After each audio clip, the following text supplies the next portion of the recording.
Hey everyone, and welcome to the Let's Be Real podcast. I am Nayan, and I'm going to be your host for today's show. And I'm joined here by James. How you going, man? It's a long weekend. Did you get up to much during the Easter break? Did I get up to much? No. I got some sleep-ins, which I really needed. It's been a long week at work, I think, for both of us. So we needed a long weekend, but it ends tomorrow. You back at work tomorrow? Unfortunately. Yeah. See, I got the week off, so I'm okay. I'm happy. Yeah. But no, it's been a good week. How about you? Yeah, it wasn't too bad. I mean, let's talk about sports now. Pardon? Sports gains. Sports game. We always got to open up with a sports segment. Yeah, Always. the Warriors. They were good, right? They played well, but we lost. I'm largely going to blame my mate because he sort of jinxed Sean Johnson. So, No, there's no such thing as jinx. so Dylan, if you're listening, just have faith in the Warriors and in Sean Johnson, please, and we'll start winning. But the big one was Adesanya winning his middleweight title back off a brutal KO. That was mean. That was mean. Sort of wish that was last instead of the Warriors. That was what? That was last for the weekend. Oh, because the Warriors were after that, eh? Yeah. Yeah. Tough for the Warriors, though. But hey, this is how the season goes. They start out good. Bottom to the ladder now. I hope not, please. You got to get ready for my hype over the next few months. NBA playoffs are coming through. Yeah, it's gonna be a good. It's shaping up to be a big playoff. So yeah, these intro segments is going to get longer and longer with the playoffs. We're just gonna phase out movies, and it's just gonna be like sports now. Yeah. And then we'll just talk about movies in our intro. And then the cycle repeats every now and again. Yeah. All right, so here on the Let's Be Real podcast, we like to bring you all the latest and greatest news from the entertainment industry, from blockbuster hits to indie flicks. We got you all covered. And if you're a real movie buff, head over to moviegames.com for even more exciting content like our box office stats, Oscar predictions, and our 4K movie reviews. So today's episode is going to be a massive one. There's so much that happened over the past week. So today we'll be covering. Will we now? I don't know if this was part of the news. Covering Jesus. the weekend box office. Carry on. Please. Our Fantastic Four fan casting. HBO's planned reboot for Harry Potter as a TV series. The live action Moana. The big one here, Shrek 5 is in the works. And then you got trailers galore. We got the Barbie trailer, Spider-Man Across the Spider-Verse trailer, Indiana Jones trailer, Blue Beetle trailer. That's all the trailers that came out this week. Ahsoka. And Ahsoka, yeah, they'll be part of the Star Wars celebration. The Star Wars celebration, all the big news over that. And Frank Grillo, who played Crossbones in the MCU, has a undisclosed role in the upcoming DC slate. So sit back, relax, crack open a cold one because it's going to be a long one. We're going to be coming. We're going to be coming. No, we're not going to do that. We're not going to say that. A new intro. Jesus Christ. No, okay, I'm done. And let's get into it, all right? So, the weekend box office. This was a massive, massive one. We'll get into that a bit, but I'll run through the results, top 5. Mm-hmm. So, in number 1, we have the Super Mario Brothers movie. That opened to 146.3 million. John Wick 4, 14.6 million. Dungeons and Dragons, 14.5 million. Air, 14.4 million. And Scream 6 is still in there with 3.3 million. So, James, I know you got a lot to say, so crack in. Yeah, man, this weekend blew me away. I've put out the results on our website, so if you want like a little bit of a more specific analysis, then go ahead and take a look at that, moviegames.com. As for now, this weekend blew me away. This is one of the weekends that no one sees coming. Like, you had all the industry projections, you had people just randomly guessing it, and the studio expectations. It blew all of that out of the way. In terms of what I predicted at the start before we started getting in Wednesday and Thursday results, because it was a 5-day opening. I thought it'd be 90 million over the 3-day weekend. Is this Mario? Yeah, for Mario, yeah. And it was 146.3, which I had changed after seeing Thursday to 146. So I was pretty bang on with that. But, I wouldn't have knowing that without seeing how big Wednesday and Thursday were, which I think was like 32 and then like 27. And so the 5-day opening is like 204 million, and which is fucking heaps for one. That's just in the US alone. But in terms of its 146 million opening weekend, that is the second largest weekend domestically behind Incredibles 2, which was like 180. So it's very impressive across the board. In terms of globally, that movie was 377. It's huge. That's the biggest for an animated movie ever. Despite it is a 5-day opening compared to other ones that have been like 4 days or 3 days. Depends on international release dates and all that stuff. But statistically, that holds a record now. The cinema score for it was A, and they have very good indicators of legs. Minions had really good legs, and that was an A cinema score. Yeah. I don't know how, because that movie's not good, and Mario's not good either. So I don't know how they are. Kiddies, A's. bro. Kids giving them the A's. So this movie, I think, can hold on a while. It might be the biggest box office movie of the year. Right now, I'd predict this movie is going to be about 1.1 to 1.35 billion in total. So get ready for the Nintendo video game cinematic universe. It's coming. It's funny because I've seen photos of that. Yeah, it's going to come. Yeah, I mean, like you see the success from this, and then they'll just get all the big franchises, probably mix them together as well. In one big Super Smash and Bros event. Yeah, in terms of John Wick, it's like I said last week, it's going to stabilize third weekend, drop 48%, as I thought. So that was pretty good. Dungeons and Dragons, 61%. That's tough. Hopefully it can stabilize third weekend and beyond, but otherwise it's looking to make under 100 million in the US. Not good for a $150 million budget movie. But yeah, it did very well. It did. It did 20 million over the 5 days, which is more than expected. Obviously, with the March Madness NCAA tournament in the US, the college tournament, it used a lot of promotions and marketing in that. So capitalize off that, good word of mouth, and I think going to the NBA playoffs, it's going to really help keep that movie having a good lengthy run. But that movie has a budget of 70 million. Damn. Yeah.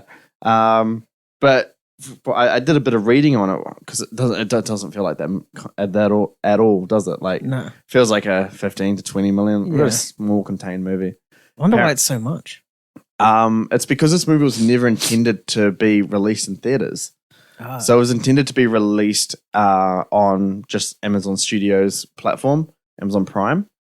And usually with studio movies that are going to theaters, in terms of paying cast and crew, there's a lot of incentives and stuff like that in terms of if it makes this much at the box office, you get this much here and stuff like that. But with streaming movies, they kind of just paid in full, just a flat rate. So that's where all the money's gone towards in terms of the budget here. Right. Yeah. But yeah, what do you think of this weekend? You pretty much wrapped it up nicely. Yeah. I didn't even expect Mario to hit the numbers that it reached. It's crazy. So when you told me, I was just like, what the fuck? Yeah. So yeah, it's real surprising. I'm liking this like little 3-way battle between John Wick, D&D, and Air right now. It's all like 100 like less than each other. Yeah. So it'll be interesting to see how if it like keeps it up that way. Yeah. I mean, it's just estimates at this point. The actuals tomorrow could actually switch that order around. That's true. Yeah. But nah, I mean, moving forward, it's going to be very interesting to see how it goes out. Guess we'll have to wait and see. Speaking of moving forward, we'll move forward onto our Fantastic Four fan cast lists. Oh, yeah. Yeah. So we'll start off with Mr. Fantastic. So we had John Krasinski, of course, Andrew Lincoln, Joseph Gordon-Levitt, Rahul Kohli, Penn Badgley, and Dev Patel. Thoughts on that? Well, we made the list. Yeah, that's true. In terms of my preferred one out of that, I want to say John Krasinski, but I won't say it here. I only want John Krasinski if Emily Blunt is Invisible Woman and vice versa. Yeah. If it was just them alone, they wouldn't be my first pick. I know that much. My first pick would probably be Joseph Gordon-Levitt. I think he'll do well. Yeah, I think he's got the right look. He's at the right age between not being too old and not being too young. So good maturity there. He's starred in high budget comic book movies, but also playing in lower budget kind of arty indie movies. So he has a nice amount of balance and probably good versatility to play a good version of Mr. Fantastic. That would probably be my pick. If we want to throw a real curveball, maybe Andrew Lincoln. I wouldn't know what to expect from him, but yeah, he would definitely be a very older Mr. Fantastic. he would be older, but like maybe with a little bit more intensity. But yeah, Reed Richards is normally like calm and like composed. Yeah, he knows exactly what he's doing, kind of thing. So it would be an interesting. It'd have to be a different take for Andrew Lincoln to work, I think. Yeah. What about you? Me, I'm pretty much the same. I have the same thoughts of yours for John Krasinski. Yeah. And if I had to pick someone, it would be Joseph Gordon-Levitt, pretty much for the reasons that you said. Oh, really? I think he's young and he'll be able to handle this role for many years within the MCU. In terms of your curveball, I reckon Dev Patel will be pretty good at it. I mean... Yeah, he's a great actor, yeah. Yeah, was he in Slumdog Millionaire? Was it him? Yeah, he's the main guy in that. Yeah, so it was in Slumdog Millionaire. Last year's The Green Knight as well. Mm-hmm. So he's definitely a capable actor to do this as well. So yeah, I think he'll just be able to bring in a completely different take to what we know. Yeah, it'd be very interesting. Yeah, he would do it. All right, Human Torch. We have Glenn Powell, Darcy Montgomery, Zac Efron, Ross Butler, Joe Keery, and Lakeith Stanfield. So which one would you want? Glenn Powell. I think there's an easy answer for this. There's no better actor, in my opinion. In terms of the look, the appearance, and the physique, Glenn Powell's got it all. 100%. He's obviously jacked and ripped. Even from like the blonde hair and the sly looks, he's got that as well. Hangman is very. He reminds me of Human Torch. The cockiness, the ego, and stuff like that. And Glenn Powell turns him into a sympathetic character by the end of it, in terms of like how that character grows and matures throughout it, and sees that he's not the best, and so he's just there to help by the end of it. Yeah, and which is kind of what Human Torch is really learning throughout it. And he has a certain charm to him as well that I think that he could pull off. Can you read out the other ones? Sorry. Darcy Montgomery, Zac Efron, Ross Butler, Joe Keery, and Lakeith Stanfield. Yeah, okay. In terms of the more interesting take, it wouldn't be Zac Efron. That one's too easy for me. The interesting one would be Lakeith Stanfield. Yeah. Now he's the right age. He's in the same age range as these other guys, but he's a very serious and more grounded actor. He's played in some really intense roles and really good roles. I would love to see what he could bring to the character, because he's going to do a very good take on it, and I feel like he could really get invested in that character. So I don't know. He would be the more fascinating choice out of the 6 that we did. Yeah. You? Yeah. For me, Glenn Powell as well. I think we're doing this list. I think we both said Glenn Powell at the same time. Yeah. Immediately. I think it'd be fantastic. I'd also love to see him play Hal Jordan as Green Lantern as well. Nah. Why not? Because I don't want to see the lanterns. They're lame. Just wait until the trailer comes out, then I'm sure your mind will change. I'm more excited for Blue Beetle, if I'm being honest. Blue Beetle did look fun, and we'll get into that in a bit. But yeah, pretty much Glenn Powell is my number one pick for literally every single reason that you said. Yeah. If you want any more convincing, just watch Top Gun Maverick, and that's all you need. Yeah, pretty much. My left curve one would be Joe Keery. Yes. Yeah. He's don't know his actual name in the show, but he's from Stranger Things. What's his name? Steve Harrington. Yeah. Steve. Yeah, he plays Steve in Stranger Things. I think he's got the wit and like the charm to sort of play this character well. We haven't really seen that cocky side of him, but I don't think we need to see a he cocky. Was pretty cocky in the first season. He was the bully. Oh yeah, and then he matured. Yeah. So yeah, he can pretty much play all the roles or characteristics of Human Torch. So I think he'll be a Another decent choice Mhm. for Marvel. Agreed. Now we're going to Invisible Woman, and we chose Emily Blunt, Samara Weaving, Coma, Jessica Roth, even Rachel Wood, and Kerry Washington. Interesting. So we'll just get rid of Emily Blunt because we already talked about that. Yeah, again, top pick if John Krasinski signed on. Not my top pick if he's not. Emily Blunt is quite old for if you compare to these other fan casts here, and I do think Marvel's going to lean towards the younger ones just so they can be around for a while. Yeah. Emily Blunt's in her 40s. She could play the role and she'd do very well at it, of course. But in terms of the ideal pick and to carry MCU going forward, I would probably go with Samara Weaving. Mm-hmm. I feel like she is on the cusp of kind of breaking out. She's getting there and had some pretty prominent roles so far, but I think this would be a good moment for her to shine and see her take the lead in something. And again, just kind of the perfect overall look and appearance for Susan Storm. You know, I think on the physical side of things, I feel like she could hold her own in terms of, you know, it's an all male group, and I feel like she would have the kind of, you know, kind of a appearance to, you know, set herself into that without fading into the background kind of thing. Yeah. Yeah.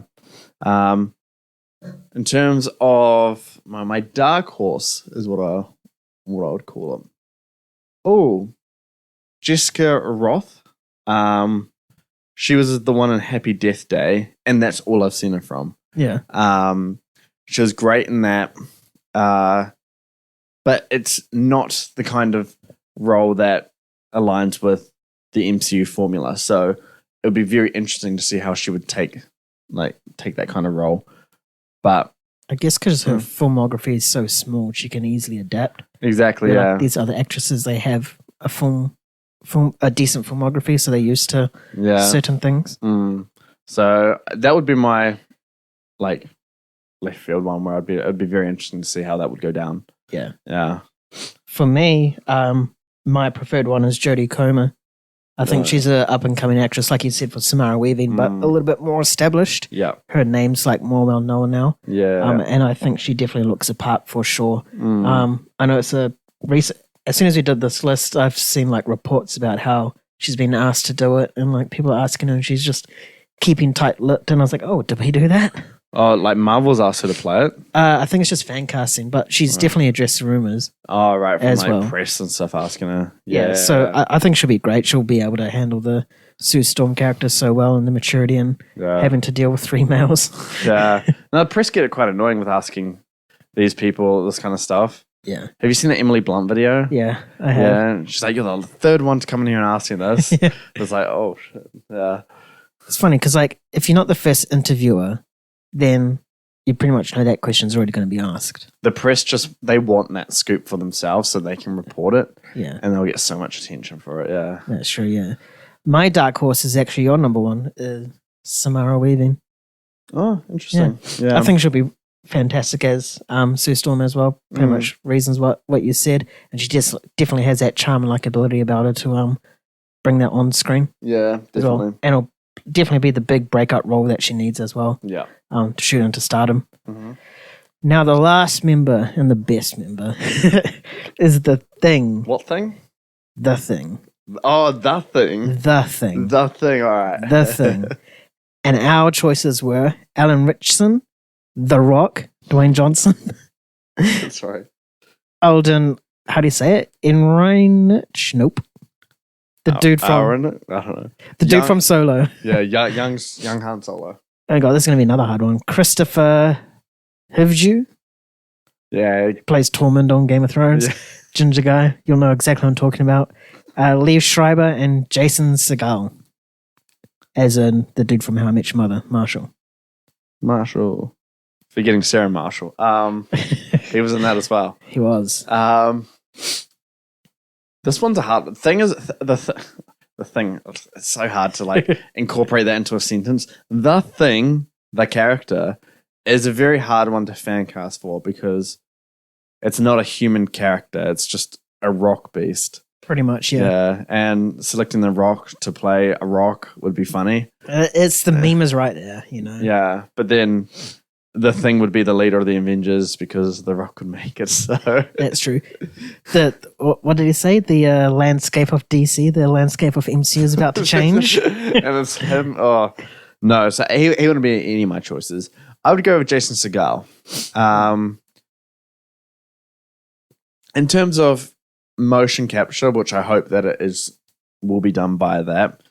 You know, he obviously has the height and the build for it, and can provide kind of a comedic but grounded take. There are moments in How I Met Your Mother where he's doing some very dramatic acting, and it's paid off. It, evokes emotion from the audience and stuff like that. And he's genuinely a funny dude as well. So I think it'd be a great balance, at least for like what I know from the Thing to be in the comics. I know that the original movies they did a very serious take on the Thing, and so I think Jason Segel could break that and make it something that we haven't seen before. In terms of my next one, I haven't seen Alan Ritchson ever act, so Yeah. I haven't seen it. Was it Jack Reacher? Yeah, I haven't seen that, so I don't know how he is. But my dark horse would be nobody. I don't know. I don't care that much because all you need is the voice at the end of the day. That's true. Yeah. Ryan Reynolds? Chris Pratt? Who would you choose?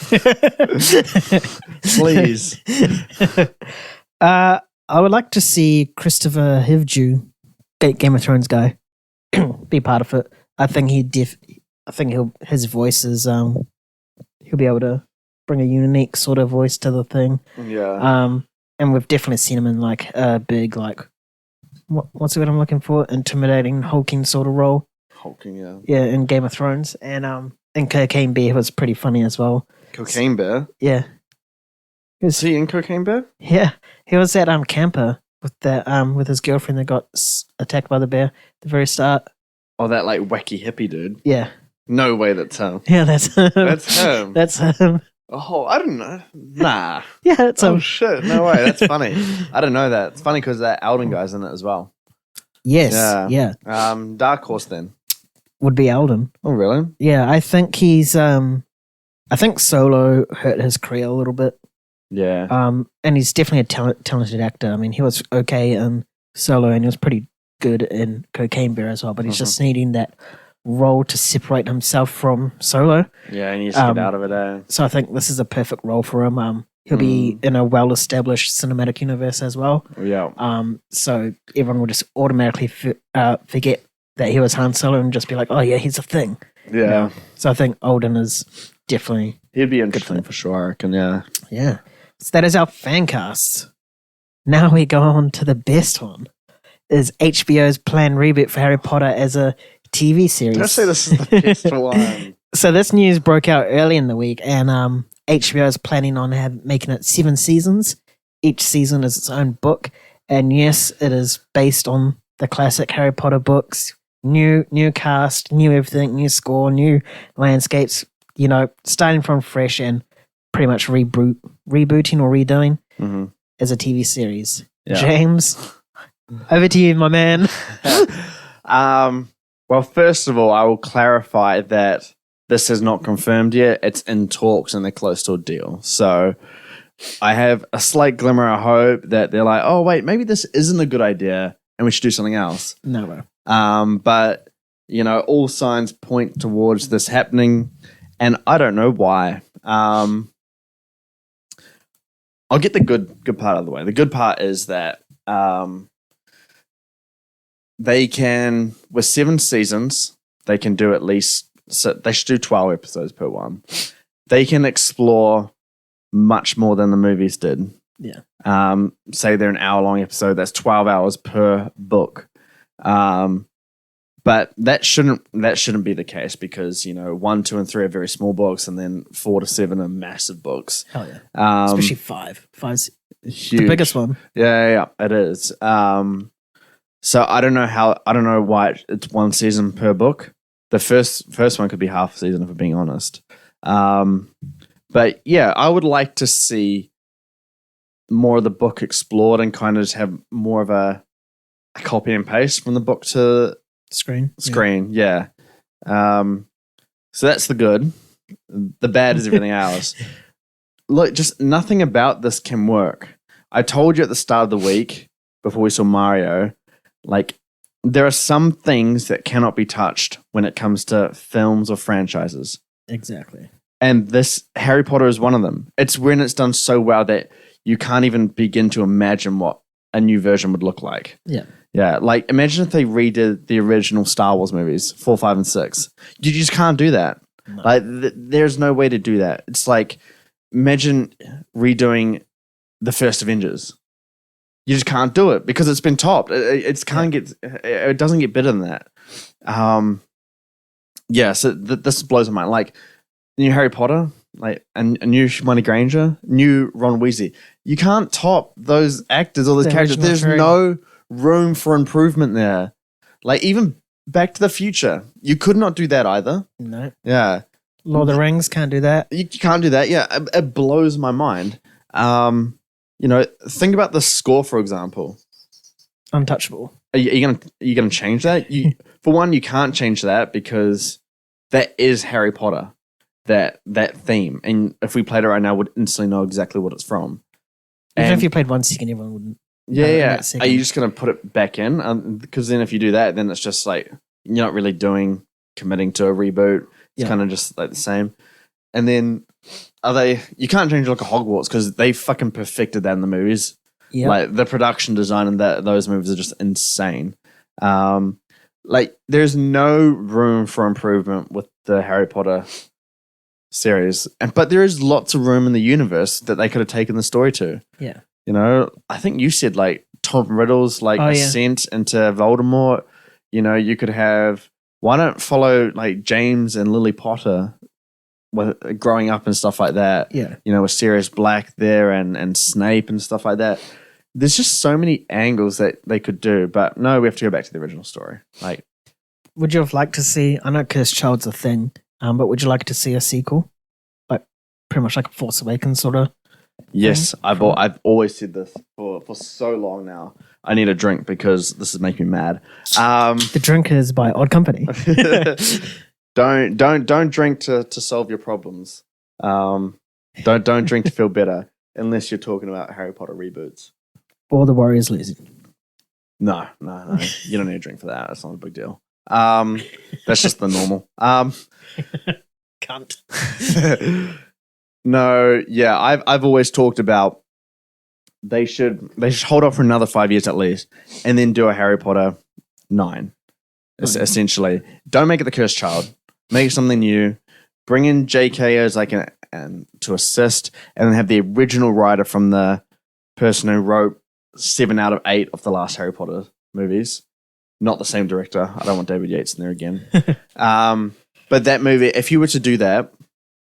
That movie would make $2.5 billion easy, and that the hype and anticipation for that film would be unreal. Especially have like the returning cast of yep, all of them. Emma Watson, Rupert Grint, not just the Trinity. Yep. Everybody, Dumbledore, McGonagall. Oh, Dumbledore's gone. Yeah. But fuck yeah, bring him back. No, McGonagall. Yeah, but that would make a ton of money. When you look at the success of Hogwarts Legacy, which is like breaking records for video games.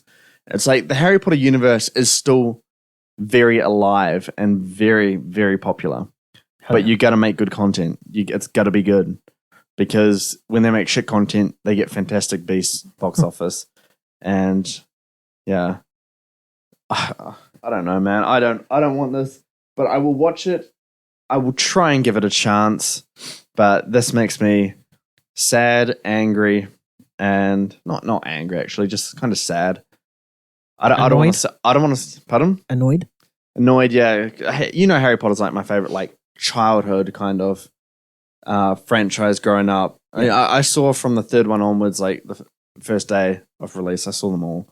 It's going to be really weird to see anything that's not original from the original like movies in this. Yeah, I think it's too soon as well. Like, I think it's just too soon. I mean, we just got the 20th anniversary a couple years ago.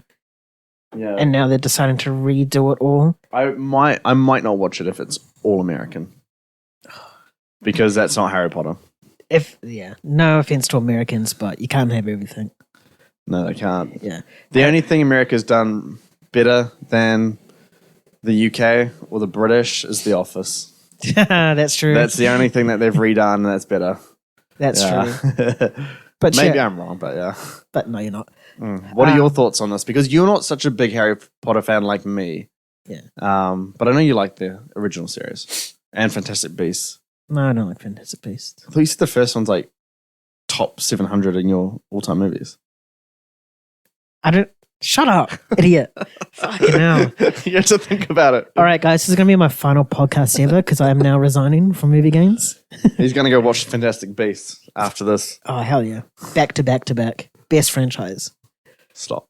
But nah, yeah, I said it before. I think it's just too early to even do this. I don't. Actually, I do know why they're doing it, and it's for money. And Warner Brothers is fresh out of ideas. Their comic book cinematic universe isn't working. Most of their franchises they try to kick up doesn't work. So old reliable Harry Potter's there in the corner, waiting to be explored. Unleashed. Oh yeah, they did Lord of the Rings. So It didn't work. it didn't work. No. No. But yeah, you're right. It's one of these franchises that just can't be touched. You just either explore around it or you just don't do it at all, Leave it alone. Yeah. I would have been more excited if it was what I suggested to you about how it was like Tom Riddle and his descent into the darkness and stuff, or that or a sequel trilogy or sequel show. I think that'll be fantastic because there's just so many unanswered questions. Yeah. After that, because we all know that Harry Potter did end on on a good note. Yeah. And whatnot. Great note. Yeah. Yeah.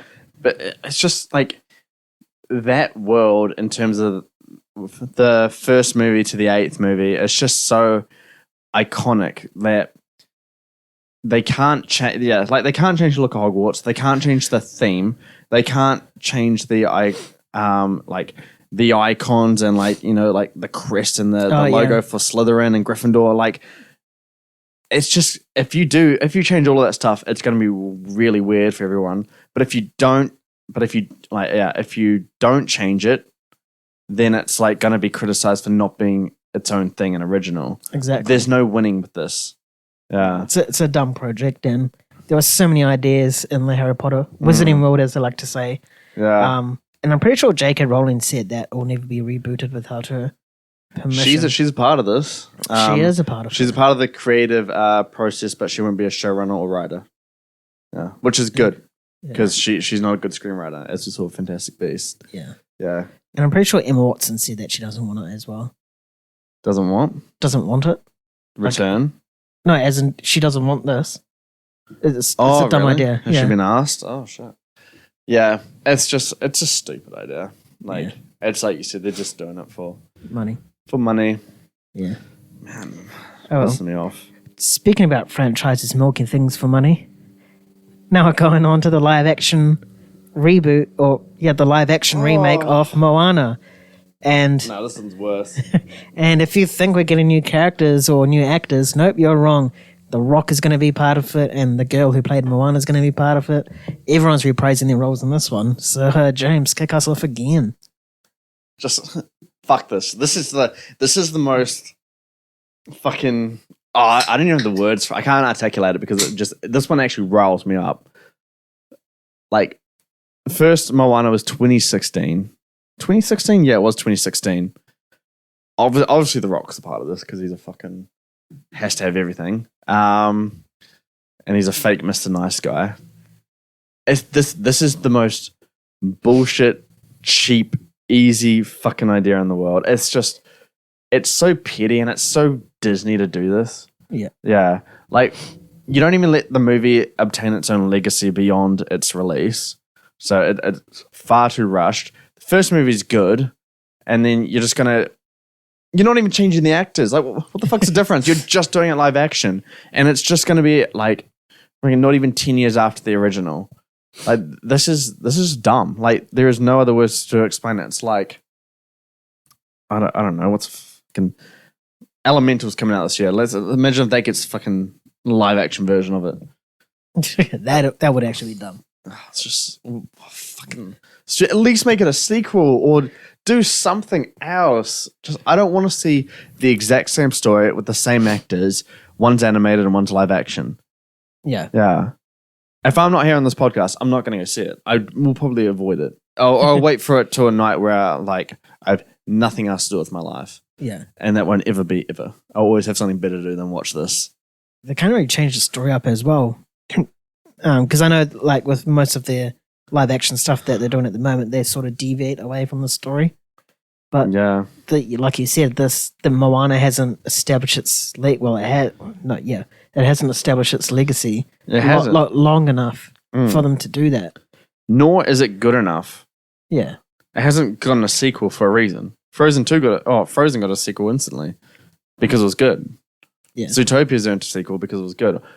I thought Moana was good. I like Moana better than like most people, but there's a reason why there's no sequel for it now.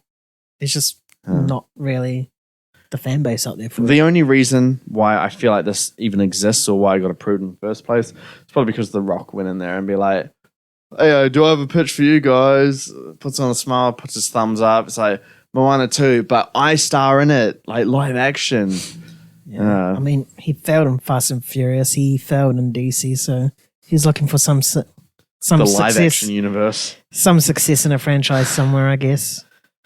But yeah, it is dumb. I would like to see the girl who voices Moana because she sings really well. I'd like to see her in that role. That is the one I'm fine with because I don't think I've seen her act or know anything about her. Yeah. So that would be interesting, but I would rather see her act in an original role. Yeah. Yeah. It's like if they did Frozen live action. Weird. No, there's no place for it. Like not now. Especially. I know it's coming up to 10 years. Do you notice that we're like, you had all these you're going to start seeing this a lot now. A bunch of live action or a bunch of animated movies being turned into live action and vice versa. Yeah. Yeah, it's going to be that way. Yep. Disney's very getting running out of ideas as well if they're doing this. Oh, they're all franchise based. Yeah. Yeah. Anyway, moving on to a great animation franchise and studio. At the end of Puss in Boots: The Last Wish, best movie of the year 2022, we got the great tease of spoiler alert by the way, but just fucking watch the movie. We got the great tease of Puss in Boots and his new family, so to speak, heading towards Far, Far Away again with the classic Shrek theme playing to close out the movie. And now it's just been announced that Shrek 5 is in the works and a Donkey spin-off is also in the works. Donkey. You excited for Shrek 5? I'm excited for Shrek 5. Well, the first two Shreks are classics. Like they were instant classics for me. They're so great. The humor is good. Shrek the third, it wasn't that good. That was a major letdown. Yeah. I didn't like that movie. Shrek 4 I thought was just a disaster. That's a genuinely bad movie. And I don't know what the hell they were thinking doing that. The only thing I remember from that movie is Do the Raw. Doing the Raw. It's a good meme movie. And then Puss in Boots 1 was good, but it wasn't memorable. No. Yeah. But I know it was nominated for like Best Animated, and now the second one was great. I love it. That was the best surprise kind of movie in a while. 100%. Yeah. It's the last movie that us two and Kyan saw in complete fullness. That's true. So yeah, that movie is great, and it gave us that tease, and I'm like, okay, I'm ready to come back to the Shrek universe. Like the way DreamWorks does their animated movies is just on a different level. I'm not going to say it's better than any other studio because, you have Mario and Minions who are amazing stuff there. I couldn't finish that. No, none of the Illumination shit. They're just good kiddie movies. But Pixar, we know Pixar at their height is a force to be reckoned with in terms of the animation. Like they are the best, but DreamWorks is unique because their animated movies are like, they have real adult humor mixed in with it. And they're not afraid to push the boundaries in terms of like kids and the PG side of things, they will maximize that. Yeah. Which makes things really interesting as an adult viewer, obviously. But we saw the villain in Puss in Boots: Last Wish, threatening, genuinely terrifying. The humor is like it's there's obviously kid stuff in there, but it's like quite mature at the same time as well. Yeah. There's It's not like cheap laugh. there's a lot of cheap laugh. And it's just all of like it's always heartwarming too. So I'm ready for a Shrek 5. As for Donkey, I always thought Donkey should be the best or should be the one getting a spin-off before Puss. I guess I've been proven wrong because Puss in Boots, both of them have been really good. Yeah. But we got Pussy. Now I'm ready for ass. I knew you were going to say that. No, but I mean, Donkey, I don't know how you'd fit that into a story, but he's just a great character. He's fucking funny. Yeah. But he's best when he's pissing Shrek off. Pretty much. Yeah. I mean, I'm basically Donkey and you're Shrek at this point. Yeah. Because I'm just annoying you. Fuck you on a daily basis as well. Which one are you excited for out of them? Shrek 5. Yeah. I think Donkey, it's... No ass? No ass. I think with Donkey, with Puss in Boots, he had a backstory that could be explored. Mm-hmm. But with Donkey, we sort of saw that in the first Shrek. So I don't know what they're going to explore here. Maybe his relationship with Dragon or something completely different. Who knows? Fatherhood or something like that. Yeah. They could do that. But I think Shrek 5 is a big one. I think that's one that everyone's been waiting for, and now it's been it was teased, now it's reportedly in the works. That gets me a lot excited as well. And it's the original voice cast coming back as well. It's even more exciting. That is good. You couldn't do it without them. Yeah. Some things you don't change. Take note, Warner Brothers. Yeah. But yeah, I think it's good. I'm interested to see what sort of animation style they'll utilize for Shrek 5. Because their past two movies have gone into that sort of comic book, sort of hand-drawn sort of stuff, similar to... Did the first Puss in Boots do it?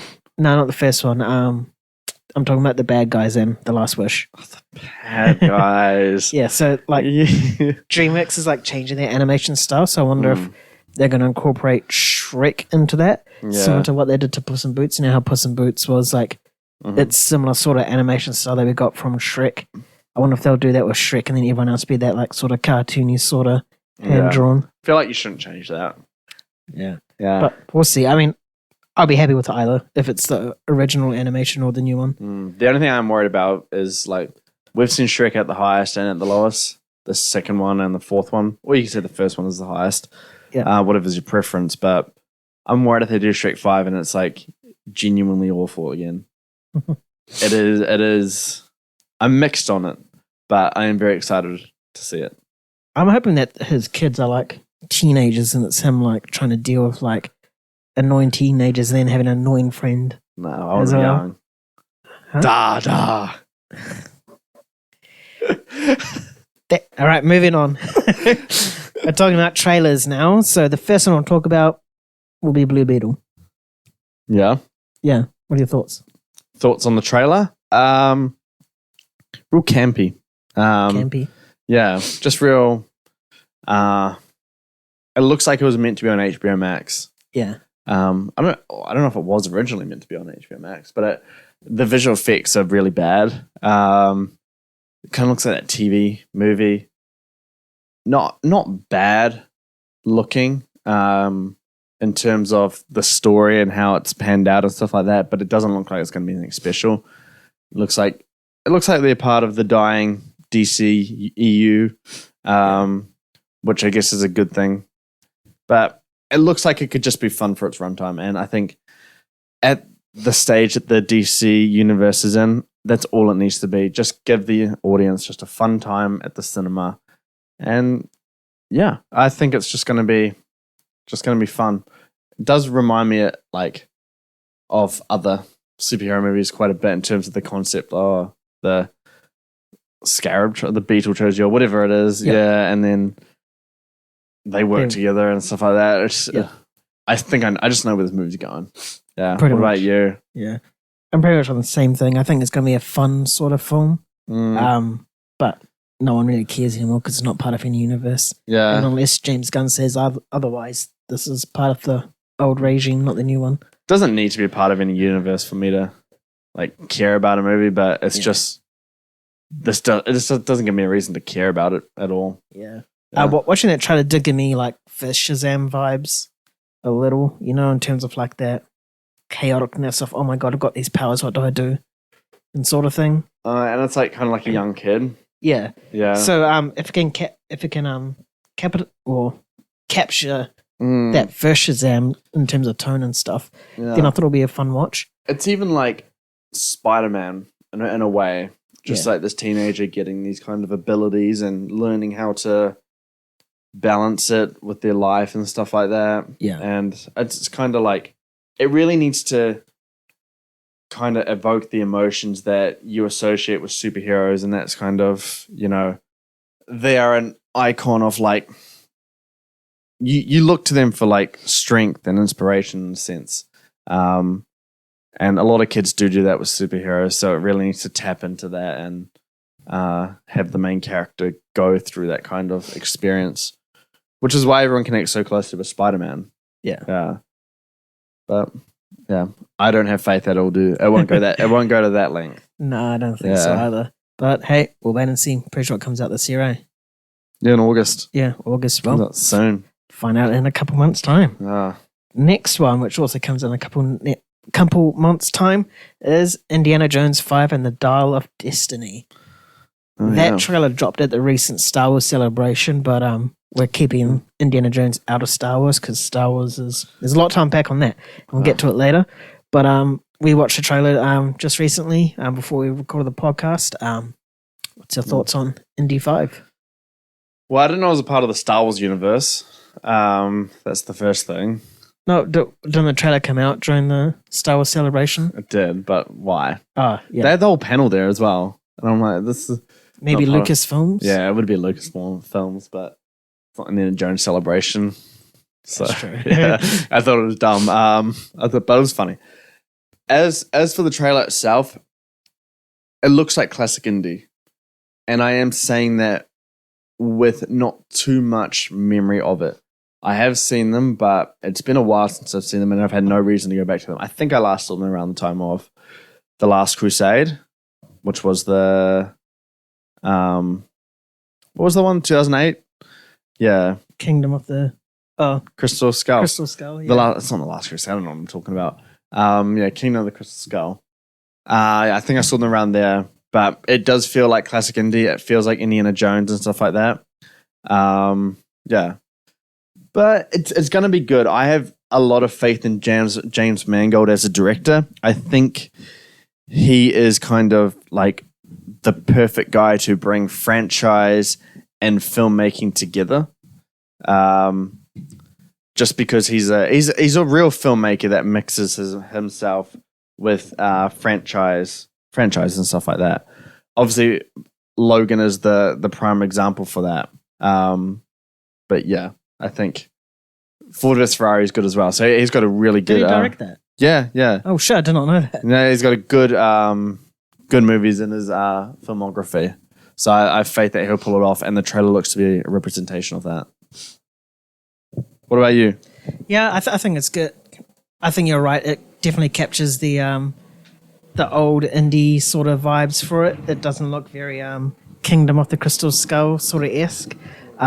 We saw. Jesus. I can't get my thoughts here.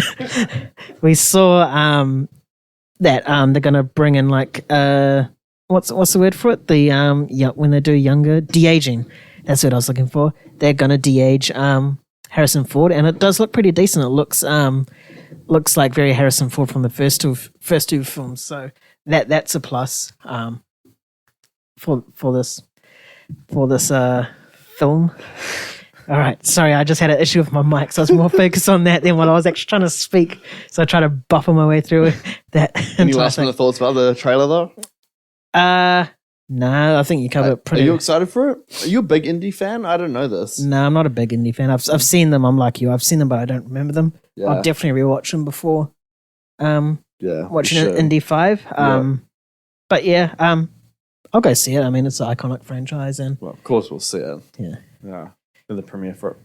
that's true. Yeah, but yeah, now I'm looking forward to it. Yeah. Yeah, Yeah. definitely. No, we'll be good. Next trailer is Spider-Man Across the Spider-Verse. Ooh. Now, this is one of our most anticipated films Yes. for the past few years, really, or ever since it's been announced. So what's your thoughts? Yeah, like you said, very high on the anticipation list. When the first one came out, I wasn't looking forward to it at all. I thought it was a dumb idea. Because why would you make an animated version of Spider-Man? Yeah. And then that first trailer dropped, and I'm like, oh shit, this is interesting. Maybe this can work. And then, and then the movie releases, like, holy shit. All right, this is sick. This is good. It's an original story. It's something new.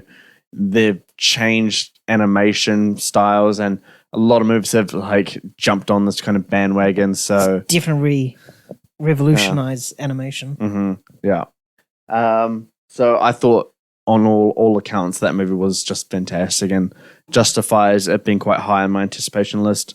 The first trailer I wasn't that impressed by, maybe because it was just a teaser, but it wasn't kind of what I was looking for. Yeah. I just saw this one, and I was like, okay, this is what I'm excited for. This is what's high on my anticipation list.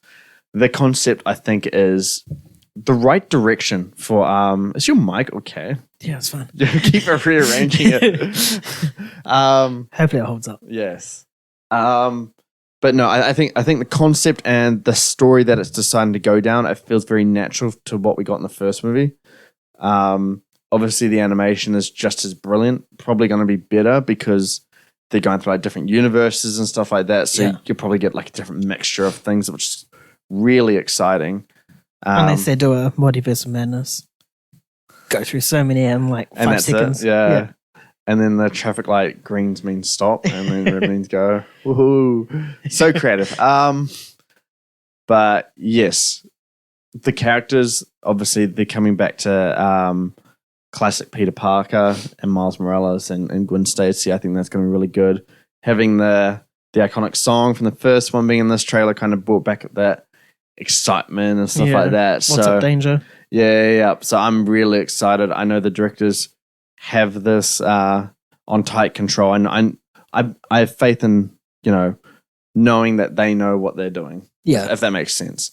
And this being paired with Beyond the Spider-Verse next year being like kind of like a part 1, part 2 story gets me very excited, very intrigued. That Beyond the Spider-Verse should be good. It has a crack at my number 1 most anticipated. This is just as good as the first one.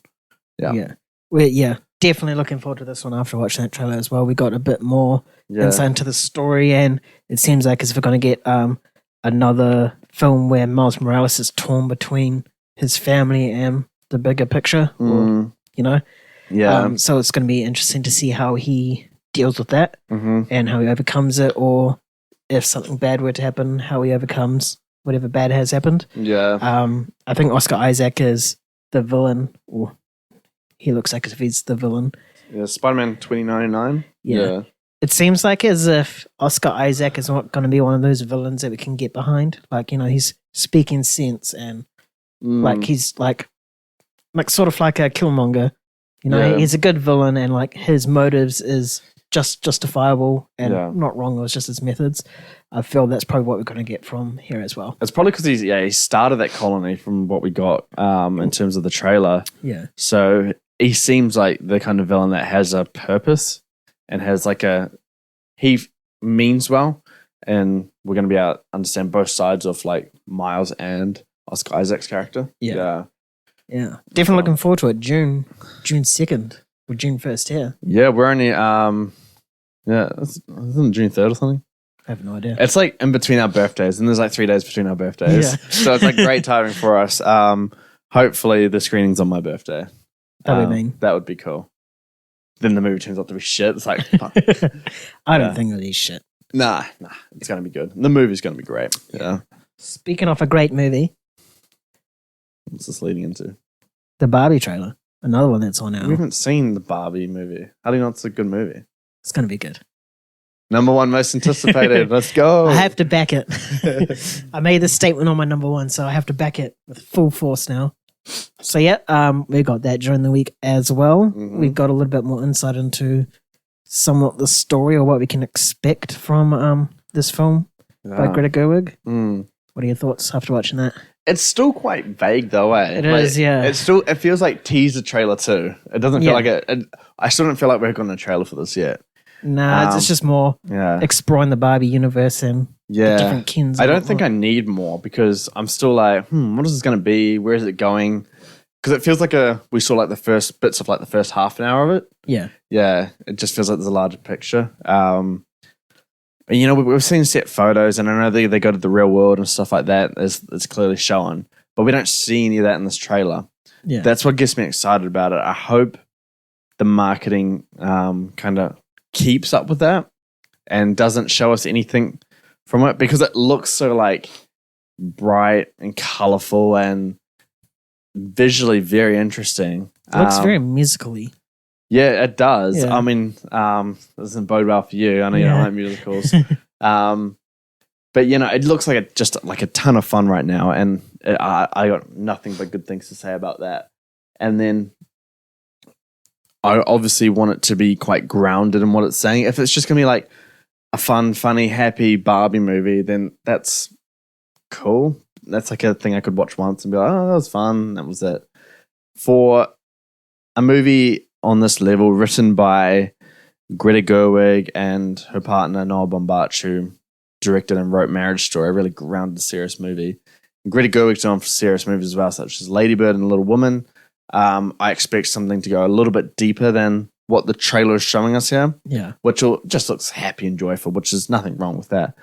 But I expect once they go to the real world, kind of Barbie's going to have like a depiction of the real world and how to adapt and fit into it and kind of push into what, young women are going through today in terms of self-esteem, the way they're expected to look and all this kind of stuff, which I think could be quite powerful if it's pulled off right. And did the dog just fart? I have no idea, but it made a noise. We're recording right now. We got two huskies here just sleeping, but I swear I just heard one of them fart. We'll smell it later, I guess. Yeah. It's gonna get to you first. Everything gets me first. The fly spray now. This just taking bullets. Yeah. Where was I? No. Yeah. Yeah. I think there's potential for a lot of powerful themes and messages and subtext to be included, and I do believe that will be the case. And this marketing is very it's cheeky marketing. It is. It's trying to show it to be something that it's not, and we're going to get that soon. So I pray that we do not get another trailer because I just want to go and see what I've seen so far because I'm fully in. What about you? Yeah, I'm pretty much the same. I like the marketing right now. It's very trying to bring in the general audience and to everyone thinking it's going to be a Barbie movie. We're going to get a lot of kids going to this, but they're probably not going to understand it knowing the director and the writers. I definitely think there's going to be a meaningful story behind it as well. They're just showcasing, I don't know what it's called, Barbie Land. We'll call it Barbie Land. World, isn't it? Oh, maybe Barbie Land. No, Barbie World. Yeah. It's The place Barbie lives in, that thing. Yeah. They definitely showcase that and like all the different Kens and all the different Barbies there. Everyone's called Barbie, everyone's called Ken. Yeah. It's going to get very confusing, but they'll make it work. The humor that we got in the trailer, I hope that sticks around throughout the whole film as well, because some of those scenes are pretty funny, like when Ken, Ryan Gosling's Ken, was talking to Margot Robbie's Barbie and saying how like they're a couple and if she's gonna stay at his place and stuff, and then she's like, to do what? And he's like, I don't know. Because watching it, everyone knows exactly what. Everybody knows what it is, but these two they don't. Yeah. So it's real funny. So I can smell it now. Oh, can you? Yeah. Oh no, it's hit you. Oh, but yeah, looking forward to it. I think the set design and the costume design is definitely going to be up there. Yeah. Come Oscar season as well. Mm-hmm. It all looks fantastic. It looks very much like that plastic sort of world we hear in the song and yeah, as come to expect. Very unique. And the casting decisions of Ryan Gosling and Margot Robbie, the movie hasn't released yet, but it seems pretty perfect right now. Oh, 100%. They're so great, yeah.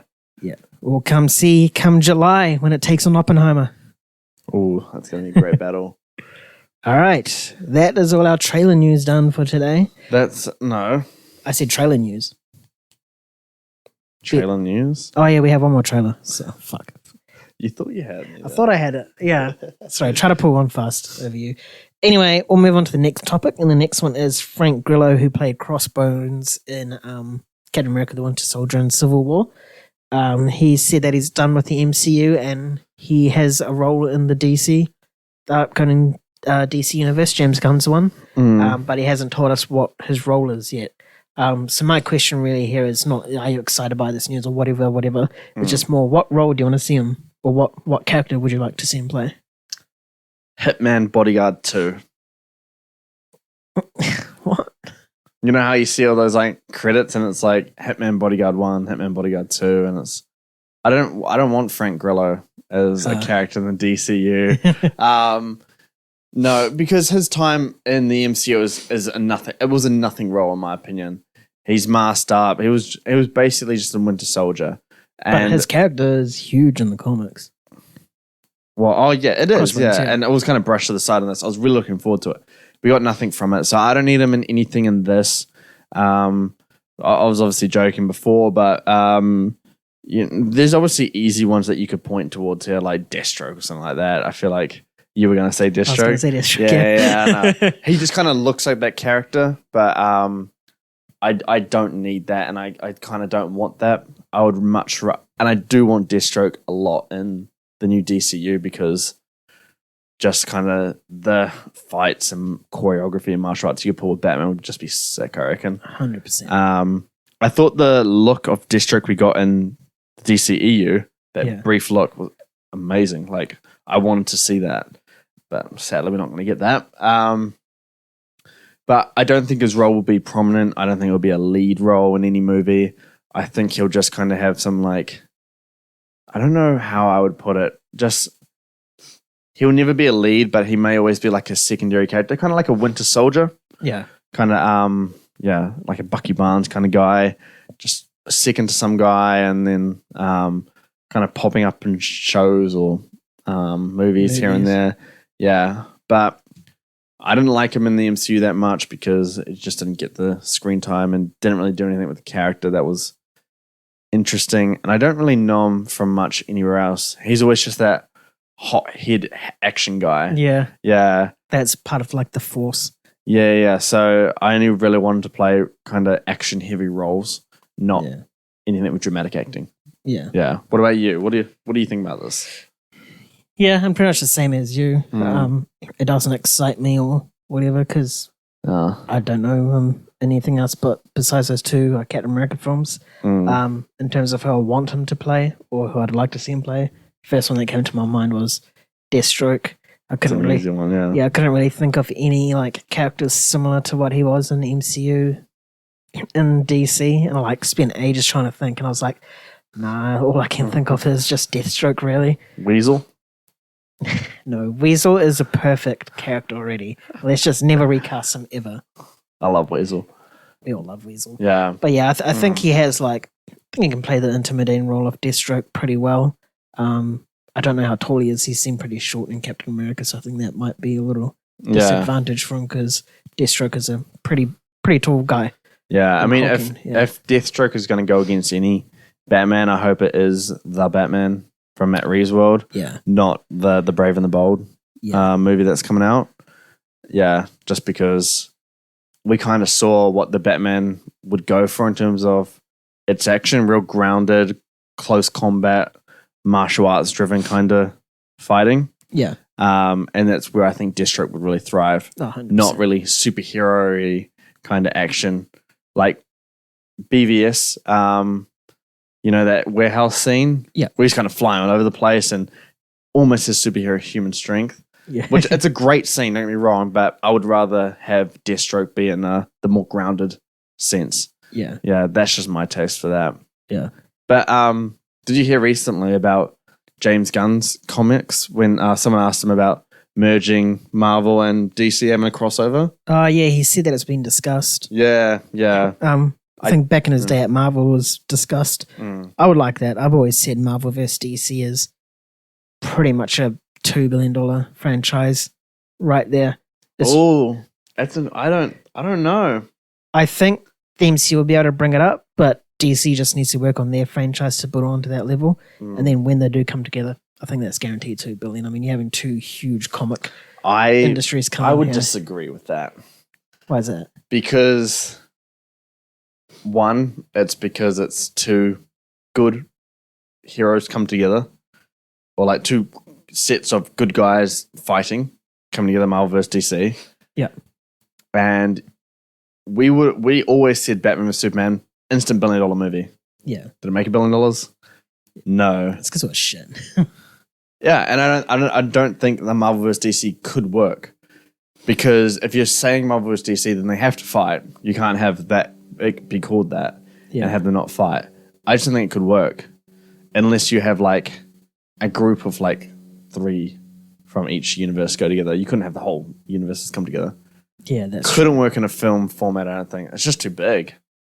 Yeah, especially now that Iron Man's dead and Captain America's dead as well. Unless Steve Rogers. It's like DCU Chapter 3 and Marvel Phase 8, where it's like it's building up and it's like multiple heroes and villains are popping up in each other's universe and stuff. Then if you built it up like that, I think it could work. Oh, so Marvel will be part of Marvel character will go into DC character throughout that phase. Yeah, so DCU Chapter 3 is kind of that mixture, and then, you know, the Phase 8 or Phase 9 or whatever, it would be that.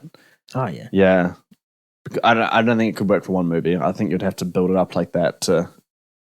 That event, Avengers Endgame sort of and film. That is a $2 billion... That's probably a $3 billion movie if they built it up so people got excited for it. Yeah. Yeah.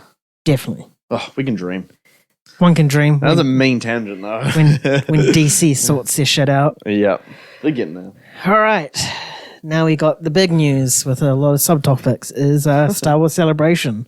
So there was a lot that was announced in Star Wars Celebration. I'll list the big ones first. We got the Ahsoka trailer, upcoming Disney Plus TV series. Yes. We also got the news that James Mangold will be directing a film about the first Jedi. Mm-hmm. Interesting. I hope I can pronounce this right. We have Shareen Obad Chinoy.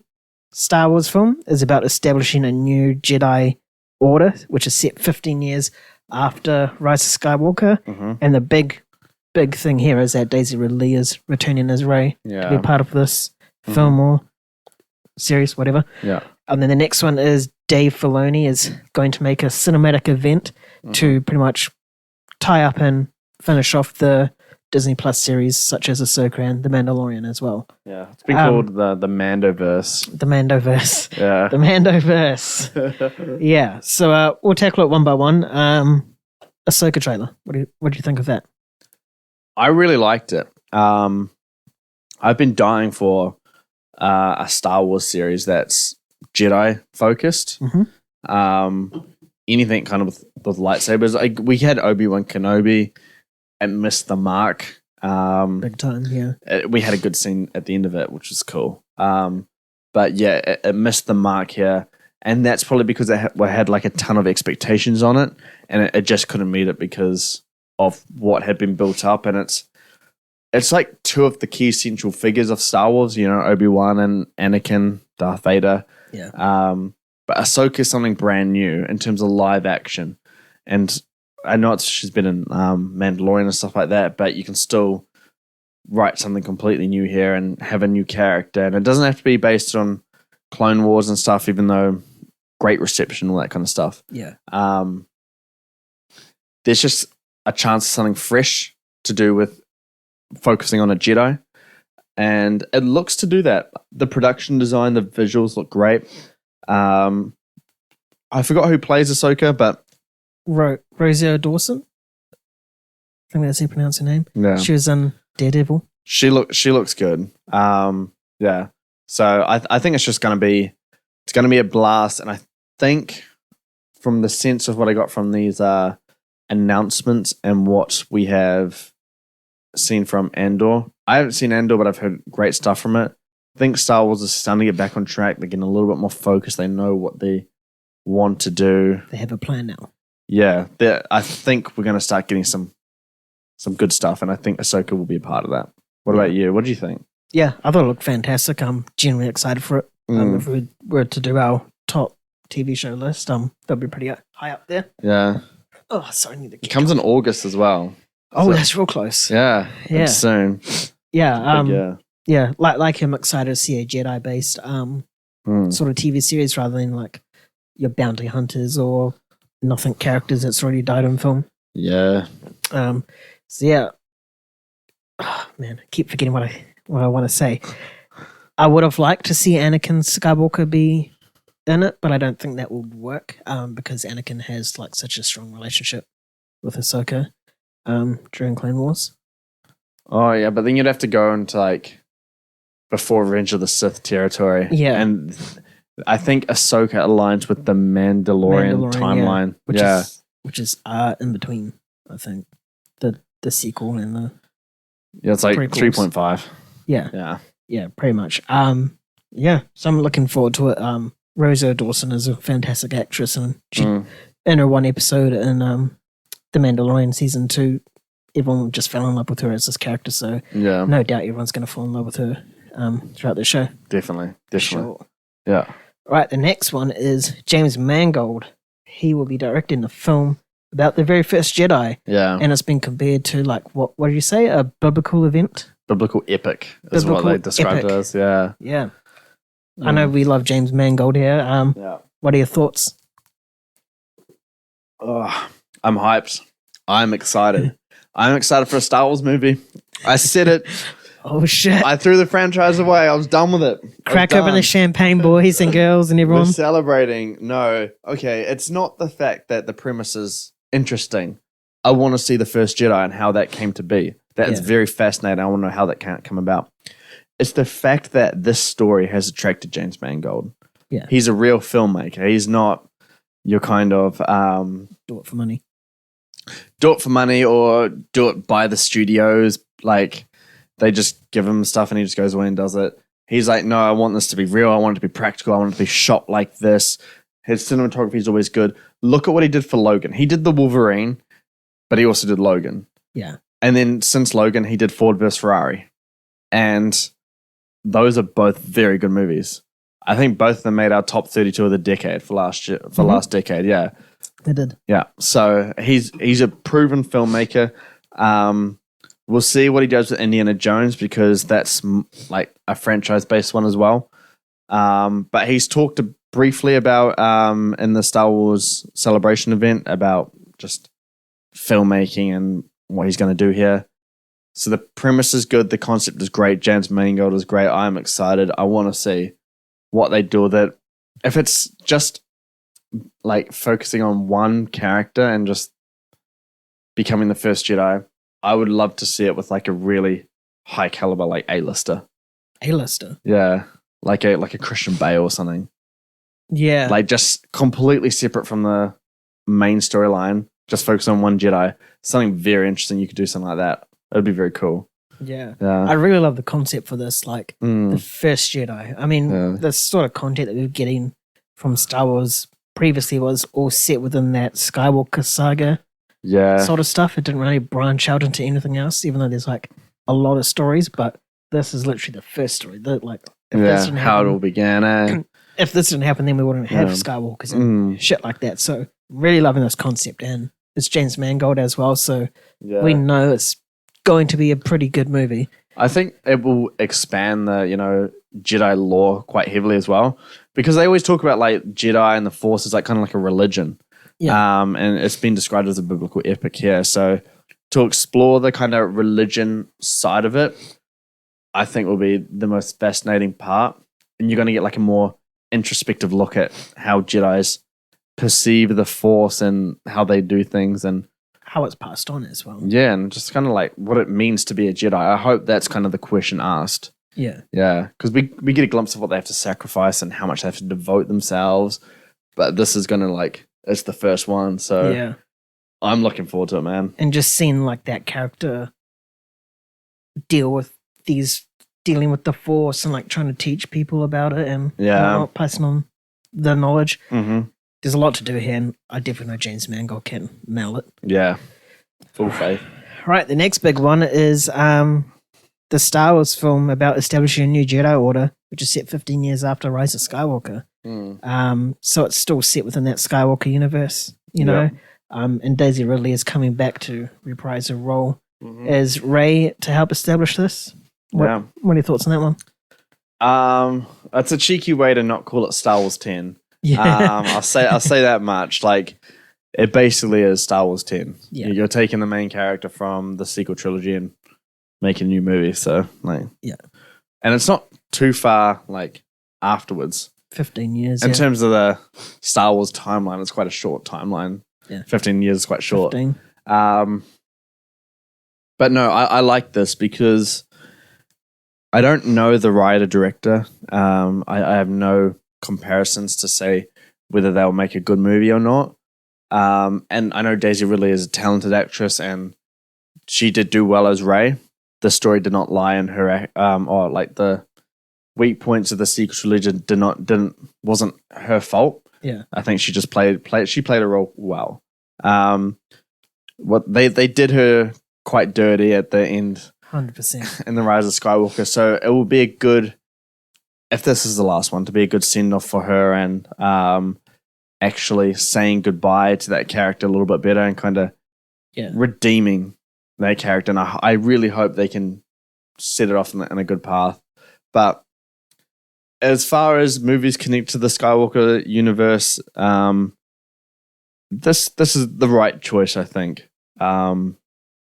It's something I'm looking forward to. Not like the James Mangold one, but like I'm very intrigued on how they would do it and stuff like that. So yeah, I'm on board. What about you? Are you keen for it? Yeah. I'm keen for it. Daisy Ridley's coming back, and we saw her like pretty much go out on her own as becoming a Jedi with a new lightsaber. So there's a lot of stories to be told there. So hopefully we get a glimpse of that in this new film. Yeah, and like the fact that they're building a whole new Jedi Order. Considering after Order 66 pretty much wiped out everyone. That's an interesting concept as well. Yeah. And then Luke failed to start one, so what lessons does Rey take from that? Yeah, because she's pretty much seen it all. She's been taught everything as well. So I mean, they didn't show us very well, but yeah. I'm trying to justify it in my head when I talk. But yeah, no, I'm looking forward to it. I'm with you. I don't know about the writer or director as well. I mean, this is the first time I'm seeing this person's name. That's probably why I can't pronounce it, but mind you, I can't pronounce a lot. Yeah, that's true. So yeah, I guess we'll have to wait and see, and when more news comes out, then we can probably get a better idea on what this is and where it's going and whatnot. I hope they don't cancel this. There's been a lot of Star Wars movies announced and cancelled. Because wasn't Rian Johnson supposed to do one? Yeah, he's been to a trilogy. D&D from Game of Thrones meant to do one. Apparently Taika Waititi's universe, movie's still meant to be done. Yeah. Hopefully not. It's just Thor. That's a Star Wars film. Yeah, but these announcements, I like them. They seem good. Yeah. Hope they can follow through, because I know the stuff that you just listed, they were also announced at either Comic-Con or a D2 event or a Star Wars Celebration. Yeah. And then they end up getting canned. So hopefully, especially the James Mangold one, I hope that one sticks. And I hope they don't cancel it. All right. That was a lengthy podcast from us. What about the last one? What's the last one? Oh, yes. Sorry, I completely forgot about the last one. You missed out. This is still going on. I baited you guys all and myself at the same time. So, yes, Dave Filoni. Don't know who he is. I assume he's a director or overseer. On the Mandoverse stuff. And the Mandoverse, yep. The Star Wars Celebration said that there's going to be a cinematic event which is going to tie up everything and close the Mandoverse off for good. What are your thoughts? That is good. That's how I want. It's just good that there is like an end to this. I haven't seen any of season 3 for Mando yet. I'm still meant to get around to it. I should start. Have you been following it? I've seen one episode and then I've just been seeing stuff online how it's not as good as the first two. I have been seeing that too. But yeah, I've seen like a lot of criticism about like why Grogu, Baby Yoda, is like in it, and there's no reason for it and stuff like that. Yeah. So I'm glad that they have a plan of action to close the door on these series, and then ending it with a cinematic movie is just, I think it's the right way to do it. If they can tie up all these series together and then bring it for one final movie, I think that's cool. I really like that idea. I wouldn't want like a joint series where they close it off. Just one big movie, high budget, let's go. I think that'd be awesome. It kind of, all this coming together kind of reminds me of the Arrowverse. Oh yeah. Yeah. You know, from CW. CW. Yeah. But they didn't end in a movie, obviously. But Disney Plus shows they have a higher caliber in terms of like budget and acting and stuff like that. Yeah. And so it can translate over to the big screen very easily, I think. And then, you put in, instead of 200 million into 10, 40-minute episodes, you put into 2.5 hours, mix all those characters together and make sure the story builds up to that one event. I think this is the right move to do. It's a perfect way to end it off, and I'm glad it's not going to be milked for 12 seasons like the Arrowverse. Yeah. Pretty much, right? Pretty much, yeah. I mean, there hasn't really been a date set on this, so we could probably end up getting... I think I saw like 6 to 7 years that it's that far away or something like that. Okay, so we could probably expect like another 2 or 3 seasons from Mandalorian, and probably similar to Ahsoka and whatever else is new. Yeah. I saw it somewhere that there was like some timeline in terms of when this was meant to be done. Okay, that's good. At least it's within 10 years, which is good. Yeah. I like it as well. Just tying off this little story of in Star Wars and moving on to the next one. I do find it interesting how like all the content for this film is TV, but they're not going to translate on the TV. So it'll be interesting to see if the casual moviegoers would watch the shows before watching this, because if they just go buy tickets to this, then they'll be a bit confused without having to watch the content before. That is interesting, yeah. Yeah. I don't know how that would work. Me neither, but hey, it's done. There have been TV series that have ended with a cinematic thing, right? I know Luther had something recently. I don't know the box office of it all, but Star Wars is definitely the first kind of major franchise to do this. And Mandalorian has been a massive show, but then you got Boba Fett, which hasn't been doing that well. Mandalorian season 3 hasn't been doing that well. Yeah. That's been like the lowest of the entire Star Wars things. And then Obi-Wan was obviously big because of Obi-Wan. Yep. Will Ahsoka be big? I think to Die Hard fans, yeah. Yeah, to Die Hard fans, of course. They'll watch everything. But as long as they don't do any more series, they just got to close the ones. If you're opening up like 2 more different kind of series of like different characters and stuff, it's going to be way too much for casuals or even Die Hard fans. It's just too much content.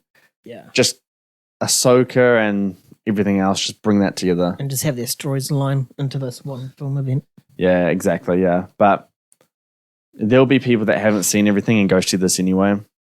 But they're not going to get the same payoff. So it's kind of a risky move. Yeah. And I don't think it translates very well in terms of box office prospects, but you never know. It is Star Wars. Just that name alone, it can attract a lot of people. Yeah. 100%. And I'll go see it anyway. 100% to that too. And I also think it's just because they're starting to run out of ideas for these shows. So they just might as well tie it off. Like the whole bounty hunter sort of stuff. I think just doing it at the same time is just great. Yeah. It's a good move. Yeah. Yeah. All right. Now that will do us today on the Let's Roll podcast. I hope so. Oh, some news just dropped. Oh, what's the news? Go on. Let me find it for a second. Nah, there's no news. I lied. Super Mario's just made $1 billion. All right, that will do us today on the Let's Roll podcast. James is an idiot, but that stat is probably really realistic after this past weekend. Yeah, exactly. I hope you all enjoyed the show we'll be listening from, whether it's my boom mic dropping and fumbling while James tries to fix it, or the dog fart.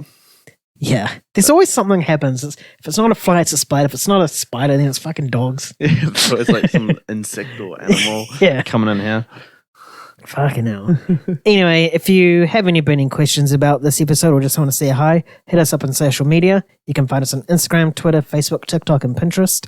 Or if you're feeling old school, swing by moviegains.com and sign up for our newsletter where you can get all of our latest content in regards to box office results, film and 4K reviews and Oscar predictions. And hey, if you love today's episode and want to hear more, check us out on Spotify, wherever you pod from, and listen to us there. Thanks everyone for tuning in today. We'll catch you on next episode on Movie Gains. See you later. Peace.